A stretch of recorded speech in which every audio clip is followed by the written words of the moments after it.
চট্টগ্রাম বন্দর ও কাস্টমস বিভাগের কর্মকর্তাদের সাথে মতবিনিময় করছেন অর্থমন্ত্রী আমির খসরু মাহমুদ চৌধুরী। আমরা সরাসরি চলে যাচ্ছি সেখানে।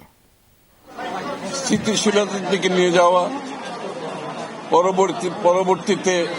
ইকোনমি যাতে টেক অফ করতে পারে সেই জায়গায় যাওয়ার জন্য অনেকগুলো পদক্ষেপের মধ্যে একটি পদক্ষেপ হচ্ছে যে বাংলাদেশের অর্থনীতিকে চাঙ্গা করা এবং বাংলাদেশের অর্থনীতিকে চাঙ্গা করে জনগণের কর্মসংস্থান সৃষ্টি করা, আমাদের রপ্তানি বাড়ানো, আমাদের শিল্পায়ন বাড়ানো এবং ব্যবসার জন্য একটি পরিবেশ সৃষ্টি করা, যাতে করে ব্যবসায়ীরা কোনো বাধাগ্রস্ত না হয়ে তাদের কার্যক্রম পরিচালনা করতে পারে। এই জন্য আমরা ইজ অফ ডুইং বিজনেস, ব্যবসাকে সহজ করার জন্য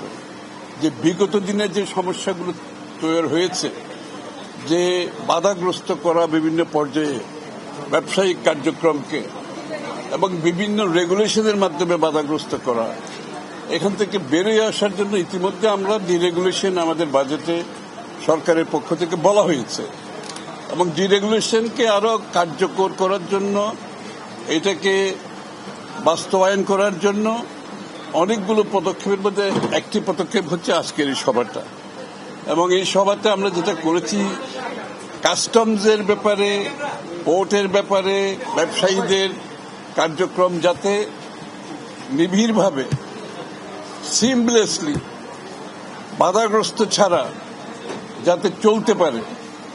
যার মাধ্যমে ব্যবসায়ীদের খরচ কমবে, আমাদের সাধারণ মানুষের যে দ্রব্যমূল্য, উচ্চ দ্রব্যমূল্য, এর অনেকটা কারণ হচ্ছে পোর্টে এক্সট্রা অতিরিক্ত খরচ হয়,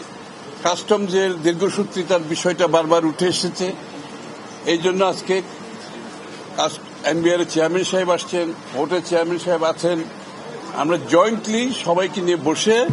যে কোথায় কোথায় সমস্যাগুলো আছে, প্রত্যেকটি সমস্যা আমরা আইডেন্টিফাই করেছি, চিহ্নিত করেছি এবং প্রত্যেকটি সমস্যার সমাধান কি হওয়া দরকার সিদ্ধান্তও নিয়েছি, সিদ্ধান্ত নিয়ে লিপিবদ্ধ করেছি এইটার, এবং কত সময়ের মধ্যে কোন সিদ্ধান্তটা বাস্তবায়ন হবে সেটারও সিদ্ধান্ত নিয়েছি। এখানে ওপেন এন্ডেড কিছু নাই, কিন্তু সিদ্ধান্ত নেওয়া না, সিদ্ধান্ত কতদিনের মধ্যে বাস্তবায়ন হবে সেই সিদ্ধান্ত নেওয়া হয়েছে,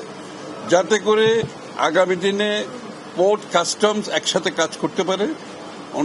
ওনাদের একসাথে কাজ করার প্রয়োজনীয়তা অনেকদিন আগে ছিল, এটা আমরা এই প্রথমবারের মতো আমরা একটা জয়েন্ট পোর্ট অ্যান্ড কাস্টম যাতে কাজ করতে পারে, যে পোর্টের সমস্যা আছে, কাস্টমসের সমস্যা আছে, ওনারা একসাথে বসে সমাধান করতে পারবে। এবং এই সিদ্ধান্তগুলো আমরা আজকে নিয়েছি, দুই পক্ষ মিলে এই সিদ্ধান্ত নেওয়া হয়েছে, এগুলো কার্যকর হবে আমি বিশ্বাস করি খুব সহসা, যার ফলে চট্টগ্রাম পোর্টের কার্যক্রম, কাস্টমসের কার্যক্রম অনেক বেশি গ্রহণযোগ্য হবে।